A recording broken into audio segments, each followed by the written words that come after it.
Simon Husenat, bonsoir, vous êtes sénateur socialiste du Morbihan. Je ne sais pas si vous entendiez il y a quelques instants votre ancien collègue, ancien député Renaissance de l'Hérault, Patrick Vignal, qui disait mais les socialistes ne se détacheront jamais du gourou LFI. En ce 3 janvier, d'une certaine manière, formulez-vous ce vœu-là, de vous détacher de la France insoumise. Oui. Et donc, ça pourrait avoir des conséquences évidemment sur la suite politique. Bonsoir et merci pour votre invitation, mais ce n'est pas la question que se posent les Français en ce 3 janvier.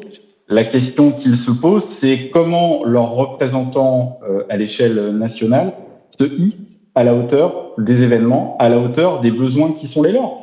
Que l'on songe à l'accès aux soins dans les territoires ruraux, aux classes qui ferment dans les territoires ruraux et donc à l'éducation nationale, au maintien de l'emploi, notamment industriel. J'ai l'exemple dans mon département de la fonderie de Bretagne, alors même que l'État est actionnaire de Renault. Renault est aujourd'hui en train de couler, de signer l'arrêt de mort d'une entreprise et de 350 emplois, une entreprise qui participe à la souveraineté industrielle de notre pays et de notre continent. Donc c'est ça les questions que les Françaises et les Français se posent. Comment soutenir les collectivités locales, leur donner des moyens d'agir d'un fonctionnement politique aussi normal que possible en 2025. Pour cela, il y a quand même des conditions à respecter, si je puis dire. Et il faut une stabilité, c'est le maître mot au sein du gouvernement comme du côté de l'Élysée. Oui, alors j'ai entendu le président parler d'audace.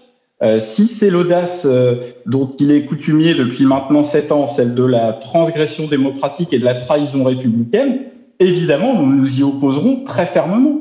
En revanche, si c'est l'audace, parce que c'est une véritable audace, et ce serait une audace depuis 2017, de respecter les Français, de respecter le vote qu'ils ont exprimé le 7 juillet dernier, et l'appel qu'ils ont formulé de changer la ligne politique, alors là, oui, et nous l'avons dit, nous avons fait des pas très clairs sur les conditions que nous mettions à cette main tendue, en l'occurrence sur les retraites, sur le respect du Parlement, sur un budget qui soit juste, sur une fiscalité qui mette à contribution davantage celles et ceux de nos concitoyens et des entreprises qui doivent participer, alors que les inégalités ne cessent de se creuser.